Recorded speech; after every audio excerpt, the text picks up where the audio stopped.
Good evening, everybody. This is Brad Daw. I'm here with Cara Kretschmer. She's running for a school board seat 7 in the, I think we're calling it the Timpanogos School District. And Cara, she comes to us having raised 8 children and put them through the Alpine School District system. She has done kind of all the volunteer parent things. She's been on the PTA, she's been on the school community council, she has been very engaged in the rebuild of Cherry Hill Elementary. So she's been there and done that, and so on the school board, she'll have a lot of input from probably one of the most important points of view, that of a parent. Cara, welcome. We're glad to have you Thank here. you. So my first question always to any candidate is, why are you running for office?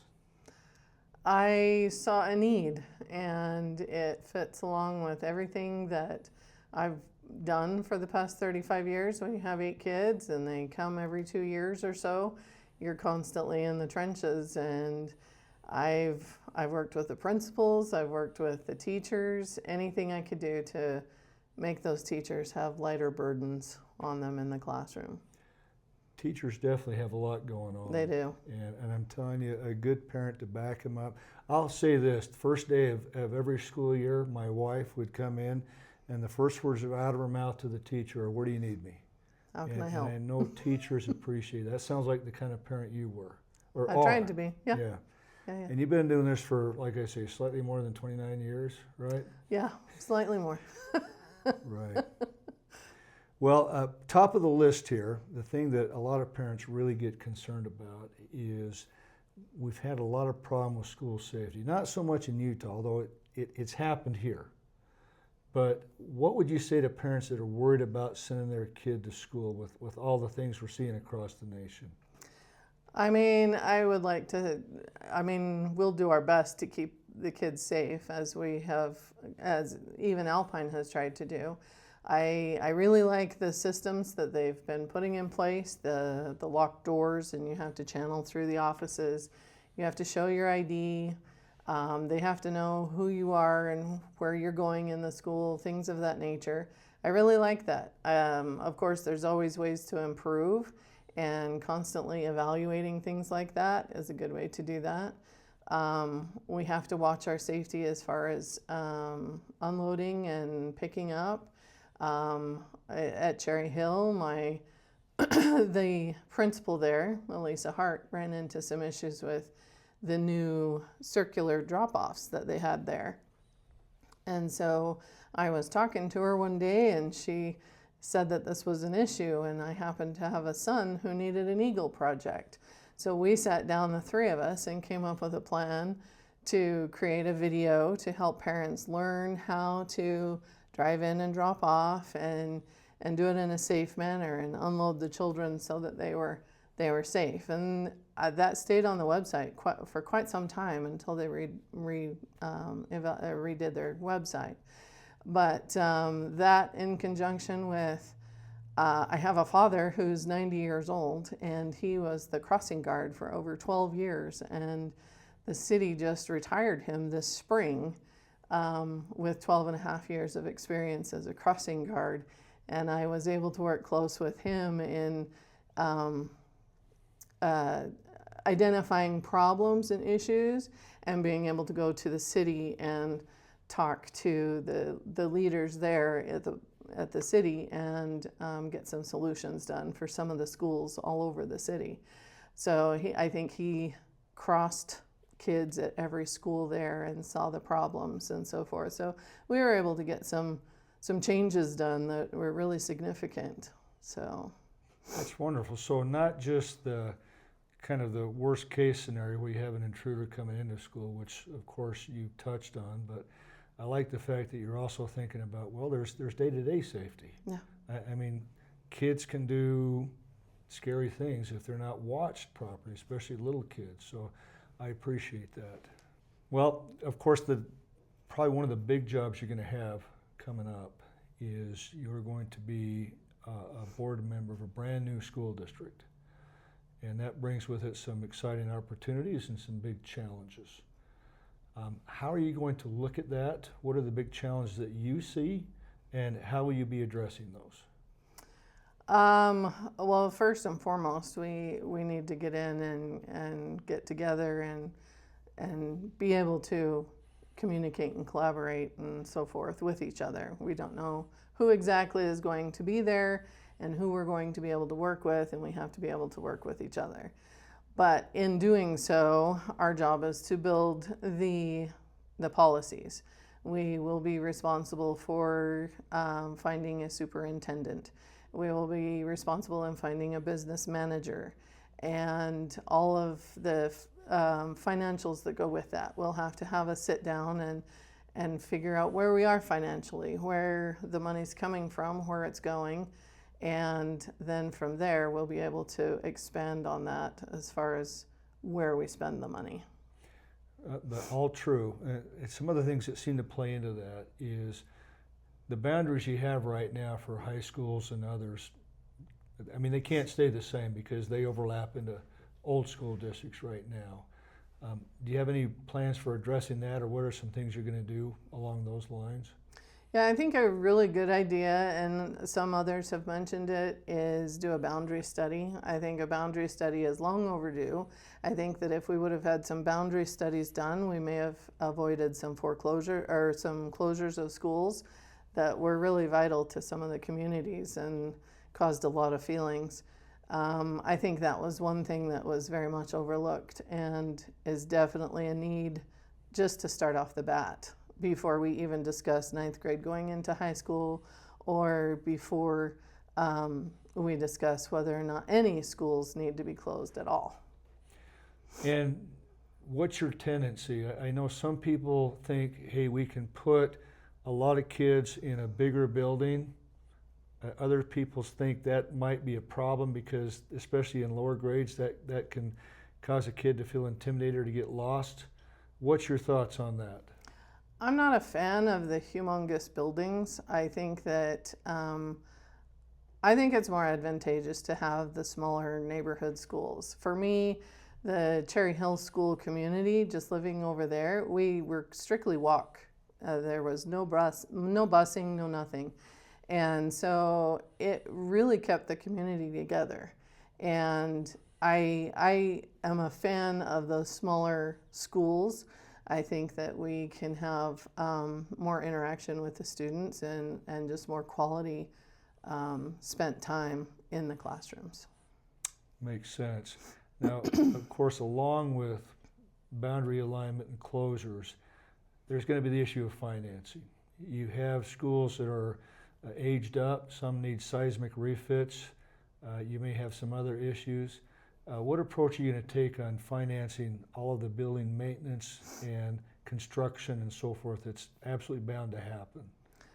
Well, we're going to have to take a look at what is the most urgent. As most anything with a budget, you start with the highest priority, the largest concern, whether it's danger for the children being in that school, or what other options we may have. That's where we start, is at the highest priority, and then we trickle down from there. Now, we do have Cherry Hill has been rebuilt and has had their seismic adjustments.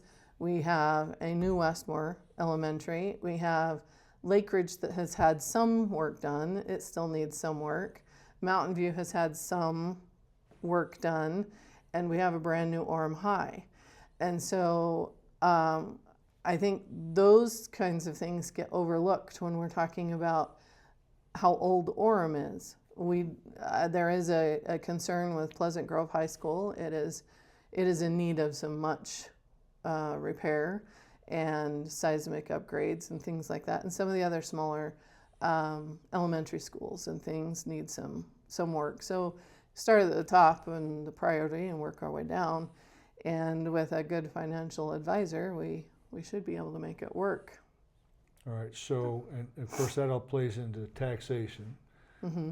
School districts have a couple ways to get money, but the big one for school construction is property tax, which is everybody's favorite tax, right? Yeah. Your thoughts on property tax? I mean, school districts do have the ability to raise tax within some limit. What are you thinking there? So I also have been affected by all of the property tax hikes and so forth, and a lot of the property taxes is going to our public schools, and I'm, for the most part, okay with it going to the schools, and as long as it's being spent and used wisely.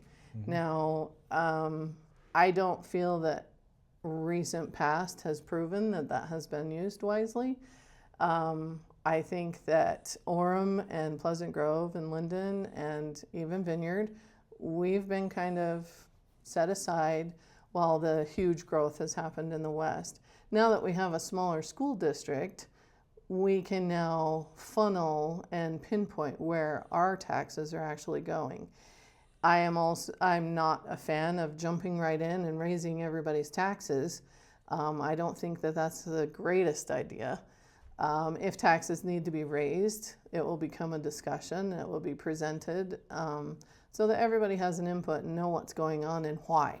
Why is a big key. Why do we need the taxes? Where is it going? Who is going to benefit from it? In the past, we haven't had a lot of that. And in fact, with this last tax hike, just this spring, they raised our taxes, and they couldn't tell us where it was going other than to the new school boards. And so there's no actual pinpoint of where that money is supposed to go. So the question is, are we actually going to get it? I mean, what's going to happen with it? So I think that's why a lot of people are upset. But our portion of it should help us immensely moving forward, because it will lessen that debt that we're coming in with. And I will say, just a taxpayer tip, most of you should have gotten your property tax notice this last week. I'm sure you're just excited about it as I was. I would just ask each of you to look at it, because one of the portions on that tax notice is the portion of property tax going to each entity. And just take a look at that. Not going to give away the punchline here, but just go take a look at it and see how much of that's going to education. We don't grudge it, but it might be interesting for you to look at. One of the parts of tax policy that school board members have in their domain is the idea of redevelopment agencies and community development agencies. We have a couple of those right now in the Timpanogos area. You may have an opportunity as a board member to, number one, negotiate those again since it's a new entity, and number two, somebody else might come to you and say, hey, we want to have a CDA for, whatever it is. What is your approach when you get asked those kinds of questions? To be fair, I don't know all the answers, especially when it comes to RDAs and CDAs. I've just been learning about them and the details and how the nuances work. However, from what I do know, I am very much in favor of renegotiating these RDAs and CDAs because we are coming in hurting as a school board financially, and we need to build our schools. We need to get them up to safety standards and functioning so that we can really give our kids a good education. So if that means that we have to renegotiate so that they're paying more in taxes, by all means, I'm going to vote for that. If it means that we have to postpone some developers in receiving CDAs or RDAs, I'm also all for postponing that until we get our feet on the ground. We're going to need whatever taxes are coming in, and the people who own the property need to be contributing and not being allowed to avoid it for a while. Yeah, one of the bugaboos, or one of the real challenges, is those two. There's a CDA, which is University Place, and there's an RDA, which is Vineyard. And both of those land right in the new Timpanogos district, Yeah. whereas before, that pain was spread across all the Alpine district.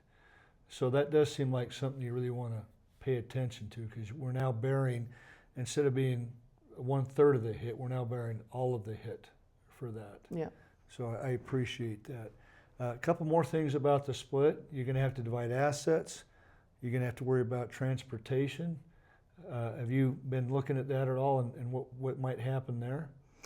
Yeah, I know that we're going to need to sit down with the other two school boards. We're going to need to, work together in order to divide the assets. We are coming in at a disadvantage because we did not get a vote for various reasons I won't go into right now. However, because our district did not form an interlocal agreement, we are left out at the beginnings of all these negotiations and so forth. And so we're coming in at another disadvantage that way. However, I think that if we are willing to give and take as the three school boards and we work together and we're not coming in to strong arm anyone, I think that we can make equitable divisions of the assets and busing and things of that nature, even if we have to share for a while. All right, so good faith negotiations. Yeah. And the hope is it doesn't have to go to arbitration, which of course is kind of when everything breaks down, there is that route. And clearly we're hoping to avoid that as much as we possibly can. It's nice sounding to say we're going to negotiate in good faith. I mean, clearly that's the goal. What assurance can you give voters that you have the ability, the background to be able to form those relationships and to successfully negotiate in behalf of Timpanogos School District? I think a good asset that I have, or talent or experience that I have, from the time I was 17, I was put into positions of management, supervisory. I would, so at a young age, I was in charge of all of the front end cashiers, and I would manage all of the cashiers and be responsible for the finances that were, the tills and things that we were responsible for, and making sure that they all added up at the end of the night. I was in charge of scheduling. I was in charge of negotiating with people in order to, time off and their schedules and things like that. And on through my work experience, I had more and more opportunities to do that.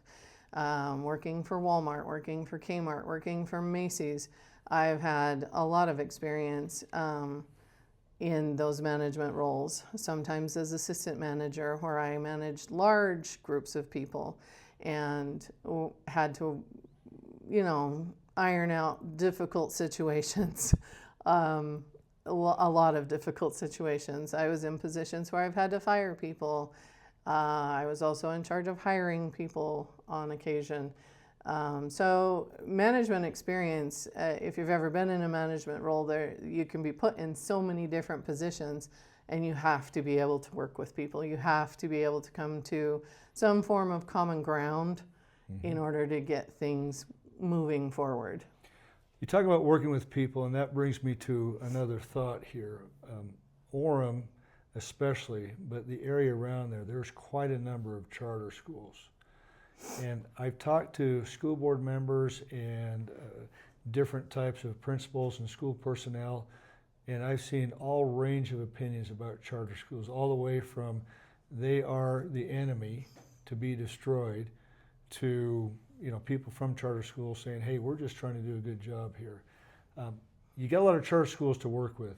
How do you anticipate working with them, or do you see them as just kind of an annoyance you have to ignore? I've had this question actually a couple times. So I personally don't view charter schools or even private schools as the enemy. I do know that parents like choices, and like with everything, if the main thing that you need to have for your kids is not working, you're going to look for options. So our goal as a school board is to be the one that attracts them. We want to be able to have the curriculum. We want to be able to have the extra, extra courses and things of that nature that really attract parents and want them to have the diverse education for their children. because I feel that that's what's pulling parents to investigate charter schools and private schools, is the curriculum for the most part. Well, one that comes to mind, for example, you have UCAS, which does a technology-based education. You've got Mazer, which does more of a classical education. Would you be comfortable saying, hey, you know what, your student looks like they're a good fit for one of those schools instead of one of ours? If we're having one-on-one with parents and so forth, if they are completely at a loss and we honestly cannot provide what they're looking for, then sure, I'd be willing to help them do what's best for their kids. That's what I wanted as a parent. I had situations where my child needed something, and it was very difficult to push them up in a grade or be able to do what I felt was best for my child, because I found that the opposition, the school board, the school, whoever it was, they were pushing back, thinking that they knew more for my kid than I did. And that does not sit well with many parents, and so they will look for other options. That probably didn't sit well with you. No, no, it didn't. I got the feeling you were able to work around that, though. We did. Yeah, we found a solution, and it worked, and she thrived and ended up getting a scholarship, and so she but did you don't really want to well. have parents fight like that. No. I mean, you want to work with parents, not sort of try to dictate to them to saying, we have all the solutions, but instead of, let's find the right solution for your child. Well, that brings up another point, and that is that the Timpanogos School District is losing Dan Peterson, the special needs school. That's probably a pretty big loss. How are you going to make up for that? I think we need to, right as soon as we can, get in and figure out how we can create one, or share services or something. If we can share services, it's less of a shock and a transition for them. And those particular children have a soft spot for me. My sister teaches special ed and things of that nature, and I have many other family members who have done the same. And though I've never taught them, nor have I had a child that had severe needs, it doesn't go unseen. I completely understand their plight, and they do need a place. And I think it's important for us as a board to sit down and have that be one of the topics of conversation right off the bat, because those kids, they are the most vulnerable, and they need less impact as we move through this. And I know there's at least one charter school in Utah Valley, not close, well, maybe close, I can't remember now, but they specialize in kids with autism. Mm-hmm. Would you be open to partnering with a charter school maybe specializes in something like that as well? I mean, I'm open to negotiating with all kinds of options. First of all, to keep costs down, because we do have a future. I mean, but right now, as we're going into this, we may need to be creative. We may need to work with charter schools. We may need to work with private schools, things in neighboring districts, whatever we can do to help these kids, I think is in their best interest. Rather than sitting down and saying, nope, this is the only way, I believe there's other options.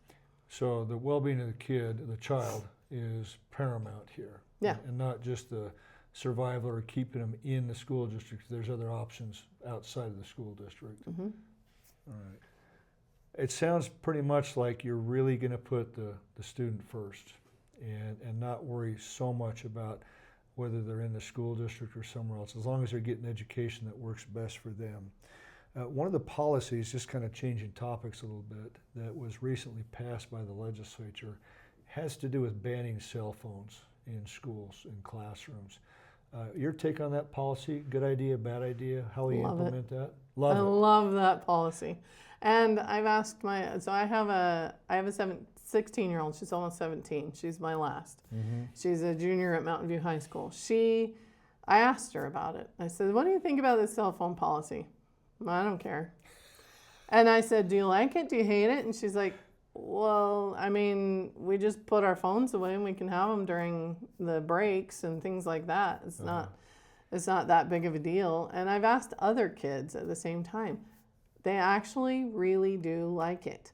They like the lack of the alleviation of the distraction. Even it vibrating in their pocket would, and then their mind would wander off of whatever topic they were on.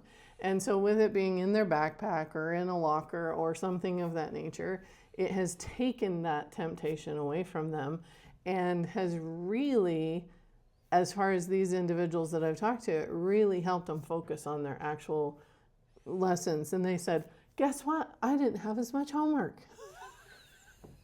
I'm like, well, yay. That's what we want. We want class done in school, then you can have fun outside. So. Excellent. Well, I would imagine not everything that the legislature does you're going to completely agree with. No, probably not. I mean, they're good sometimes, but you got to work with them. Yeah. Any plans how you might work with them? Do you know who your legislators are and how you might help be a part of that process?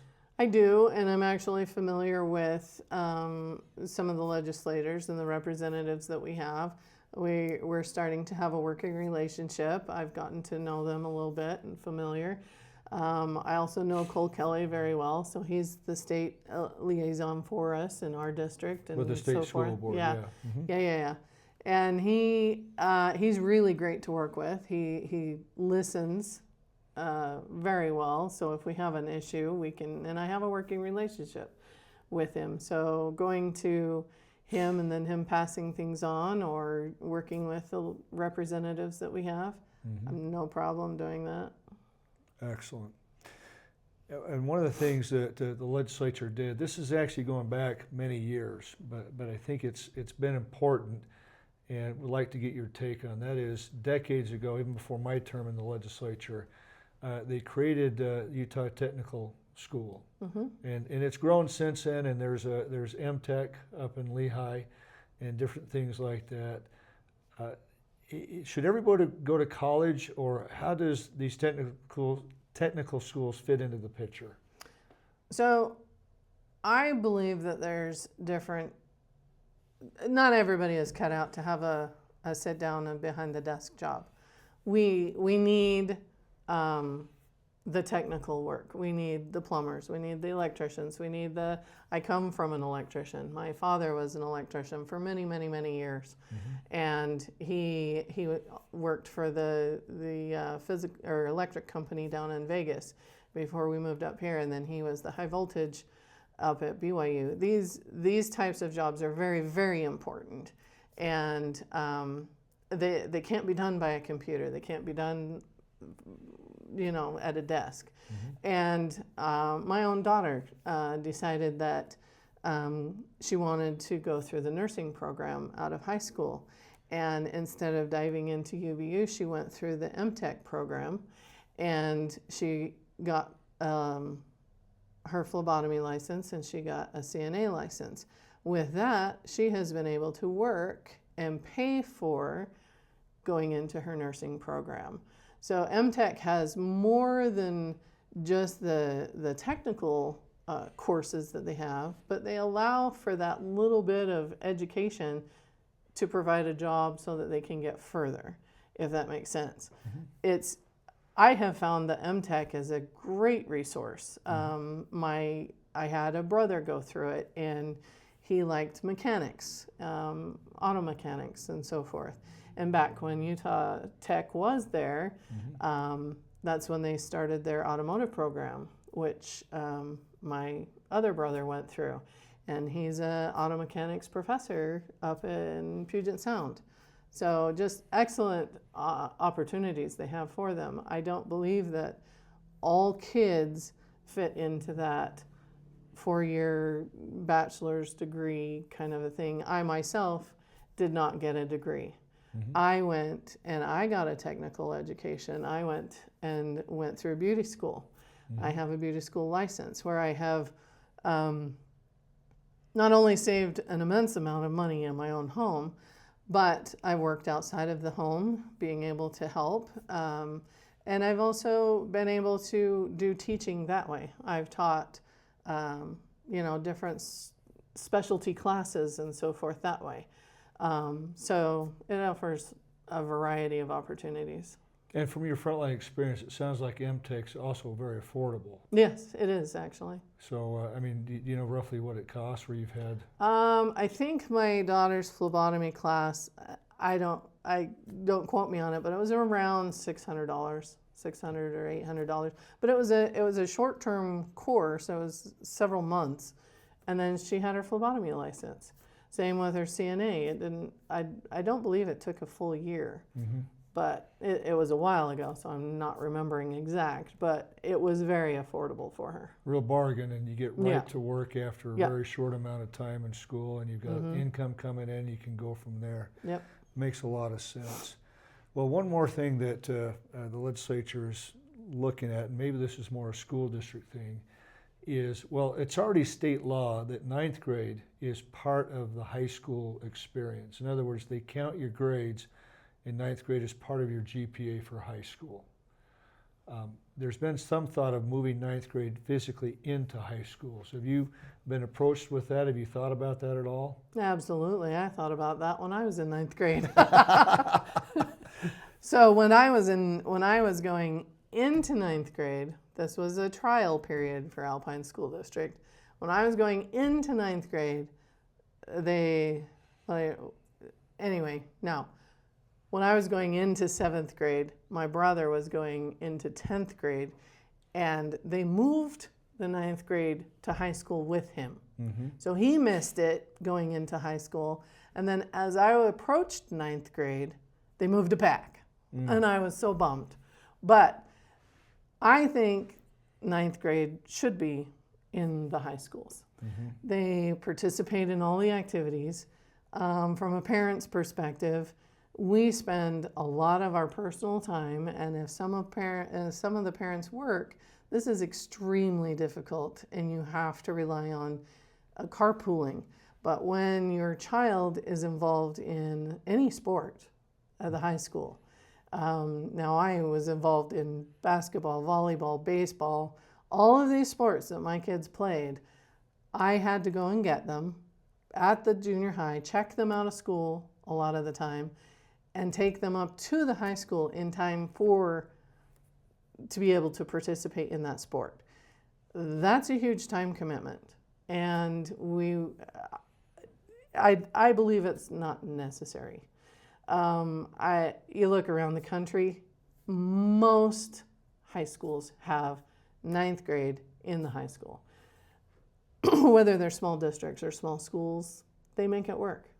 So not just the academics, but you're also talking about the extracurricular stuff, the sports, and that's a huge, not just a time saver, but it also puts the kids competing where they ought to be competing. Well, I also think that with the 9th graders, they kind of feel left out a lot of times. So they feel like they're kind of on the outside looking in, and where all their teammates get to see each other all day, every day. They have a slightly different bond with their teams. It creates a different dynamic in a team building experience. With my kids, they've played all those sports, track included, and it really does take a toll on their mental health when they're dealing with teams, because when you play these basketball, volleyball, they're team sports, and they thrive on unity. And by being on the outside looking in, it hinders that a little bit. Gotcha. One of the things about sports is one of the new phenomena we're seeing now, and there's some pushback already, but there are a certain set of kids who, and especially kids born as boys, who decide at some point along the way, or their parents or whoever decides they're actually a girl, and they want to play in girls' sports. Now, obviously, that's against the law, but you're going to get some parents who are going to try to push on that. Well, first of all, how do you feel about it? Number two, how will you respond to that? I would be kind and as kind as I can say, that I don't believe that that has any place in the public school system. Private schools, things of that nature, they can make allowances for that. Public school system needs to be kind of a one size fits all, as best as we can. And I don't believe that they should be sharing restrooms or locker rooms. My kids have expressed their own feelings about it, even before I have ever said anything about it. They just don't want it. When you look at, I have 8 children, 6 of whom are female, and they all played sports. So they don't want a born male in the locker rooms with them sharing that space.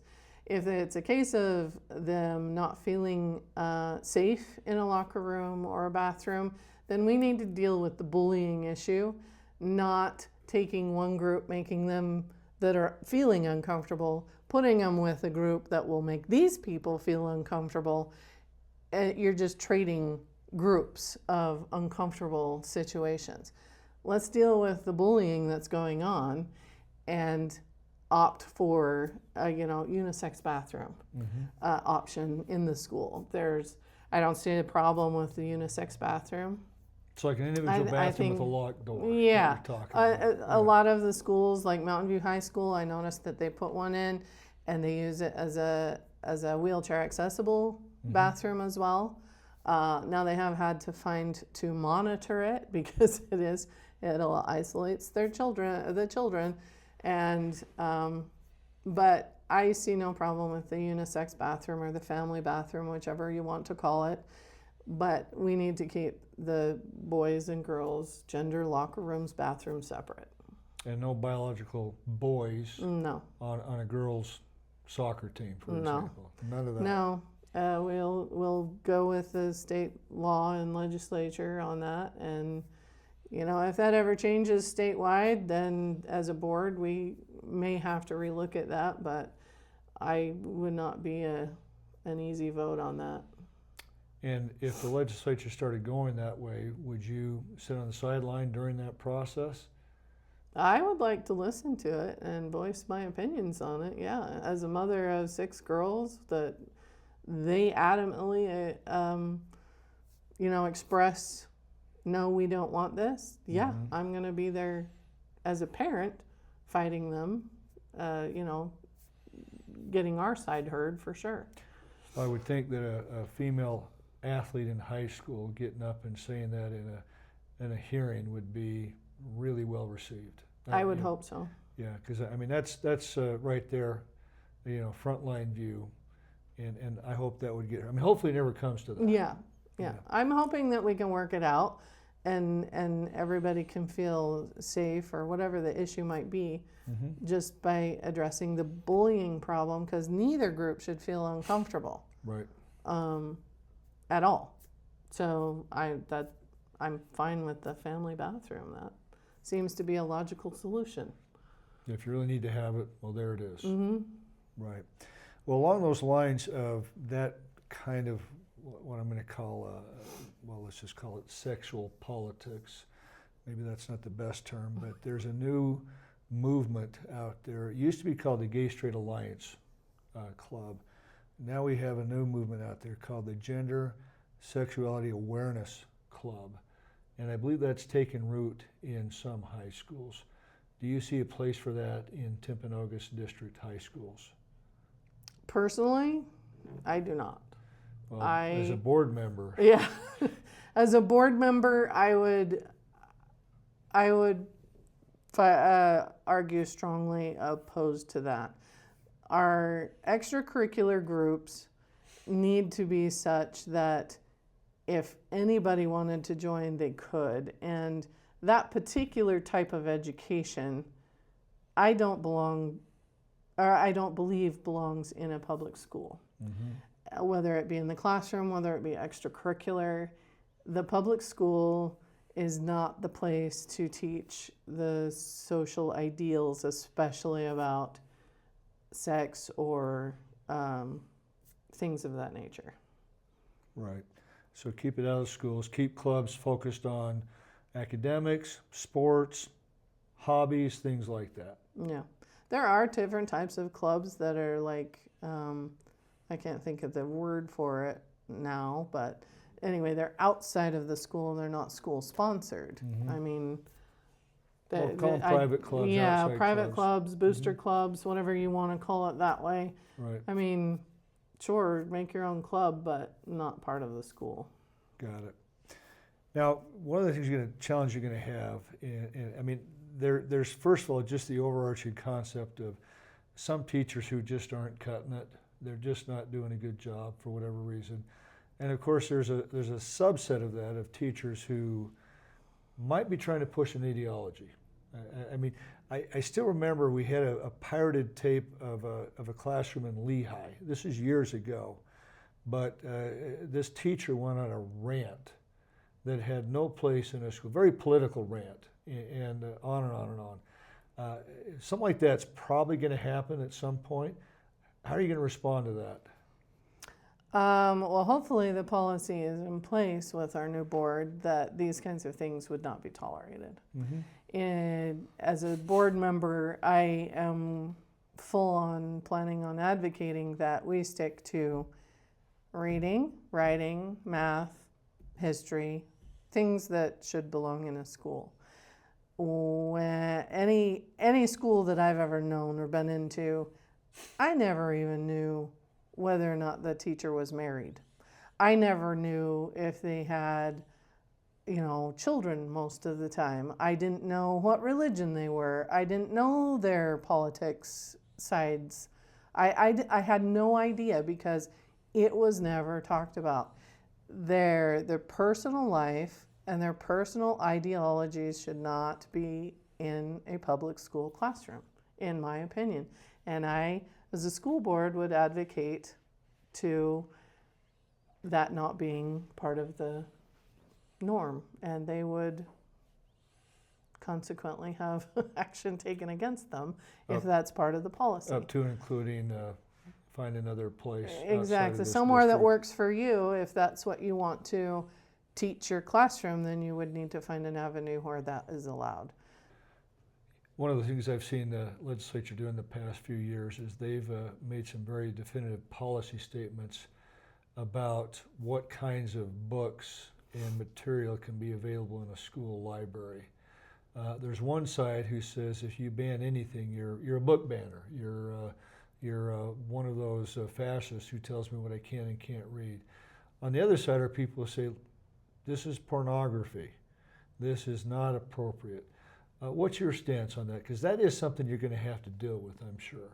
Well, yeah, we'll have to deal with that as a board and things that are allowed into the schools, whether or not we decide they're appropriate or not. The fact of the matter is, for me as a board member, I believe in age-appropriate materials, and that is what we should be offering our children.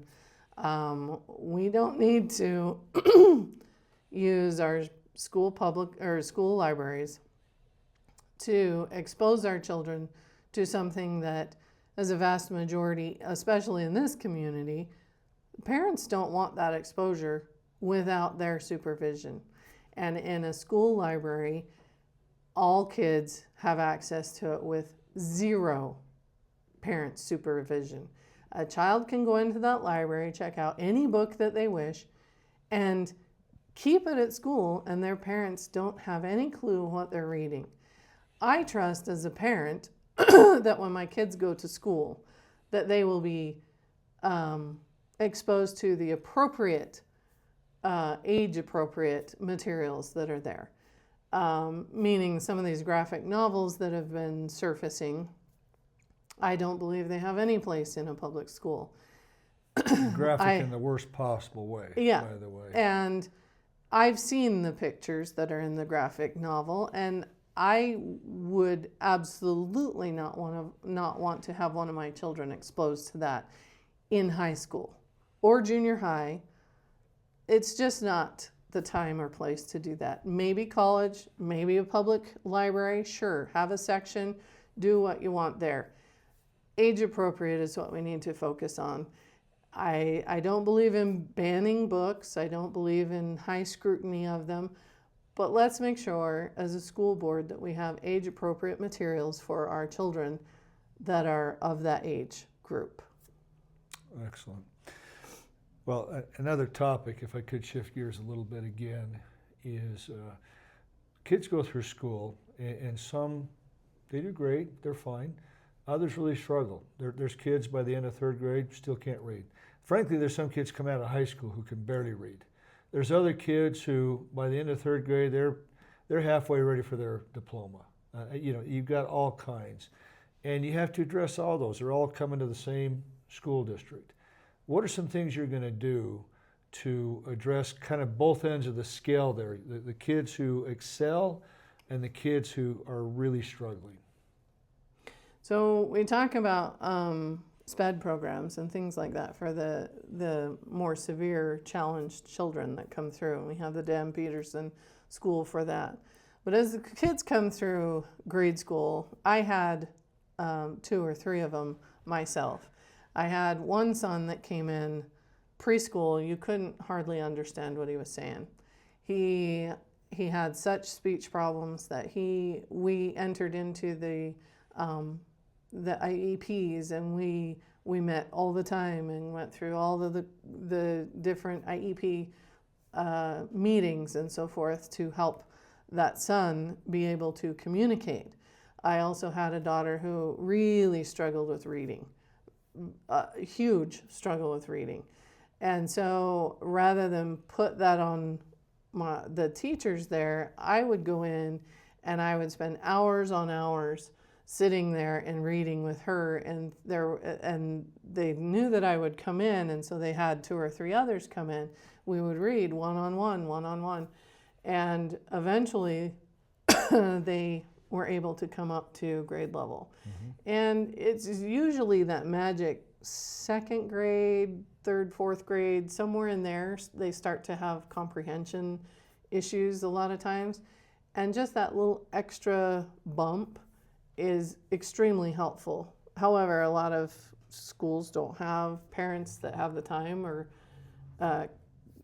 ability to go in and do this, but I think that with teachers' aides, things of that nature, we do need to address them, because the sooner we can get them up to grade level, the more they will be able to achieve throughout their high school career. They won't keep falling behind.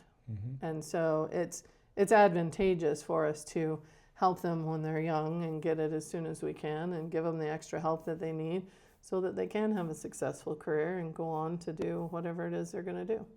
Are you open to the idea, and some board members are and some are not, to saying, you know what, you really can't go on to 4th grade until you've hit grade level?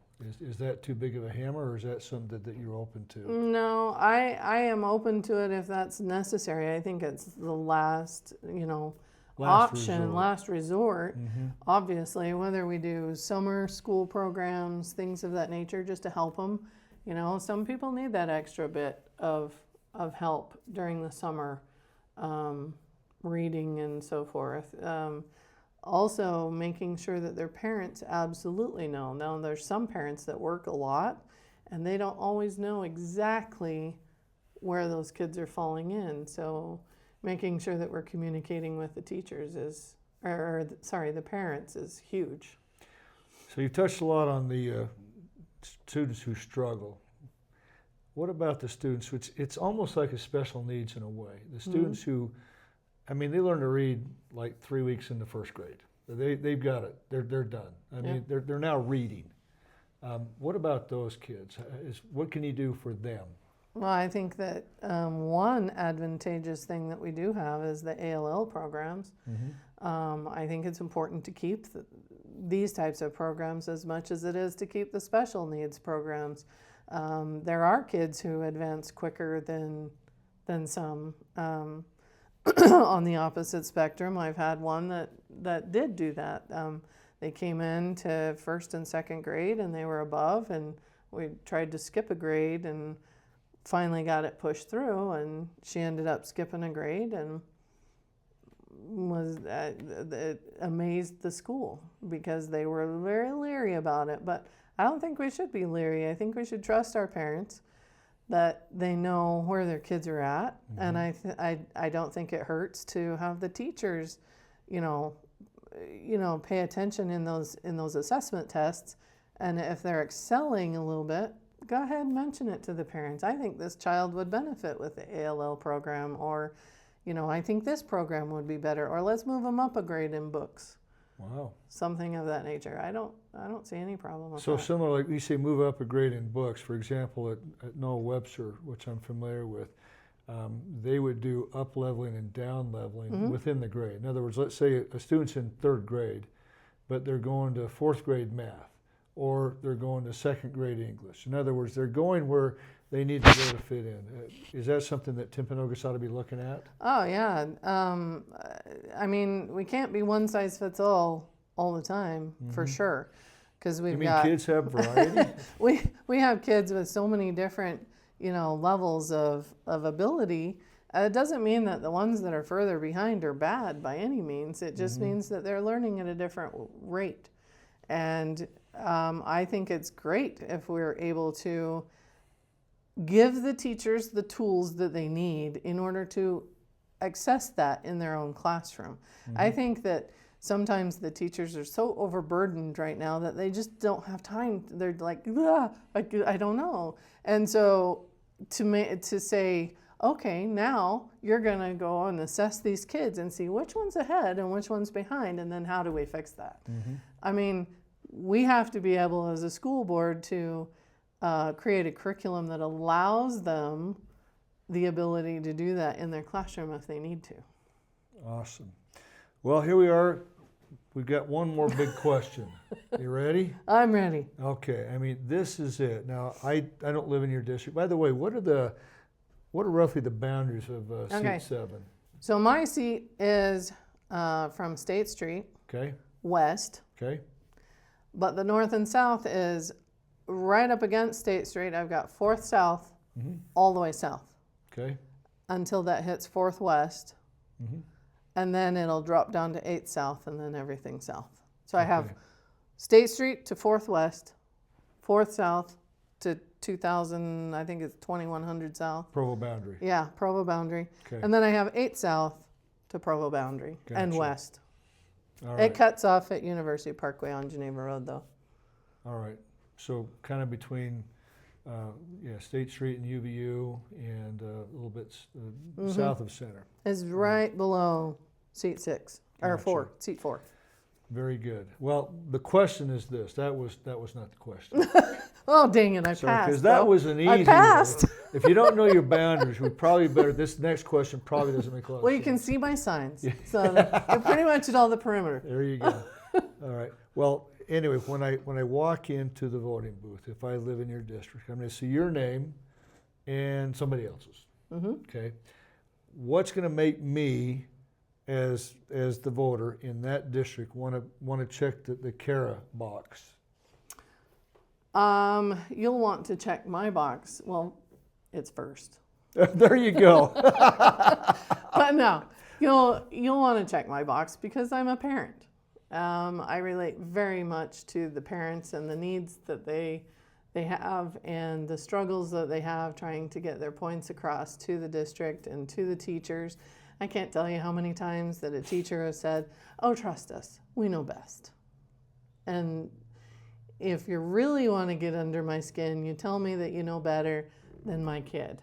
And as a school board member, you'll never hear me say that because parents know best for their children. And if they come to me and say, "Look, we have a problem. How can we fix this?" I'm going to listen to the parent and I'm going to try and find them a solution. Because our parents need to be heard, and they're the ones that are deciding whether or not their kids are coming to public school. If we want them to come to public school, granted, we all know that the money follows the children. If we want them in our public school, then we need to make it so that they want to be there. We need to have the curriculum. We need to have the extra amenities, the choirs, the orchestras, the well-rounded what creates a well-rounded kid. And we need to do that very responsibly with your tax money. And raising taxes will be my last option. If I need to raise taxes, I'm going to explain why, and I'm going to lay it out for you. But up until then, I'm going to find every other avenue I can. Excellent. Well, Cara, thank you. Thank you. That's Cara Kretschmer. Do you have a website, phone number? I do have a website. It's Cara4Schoolboard7.info. Okay. And then you can find me on Facebook. Just Google or just look up Cara for School Board. Excellent. Well, thank you for this evening. I wish you the best. Well, thank you. And I appreciate you taking the time here this evening. Well, thanks. That was fun.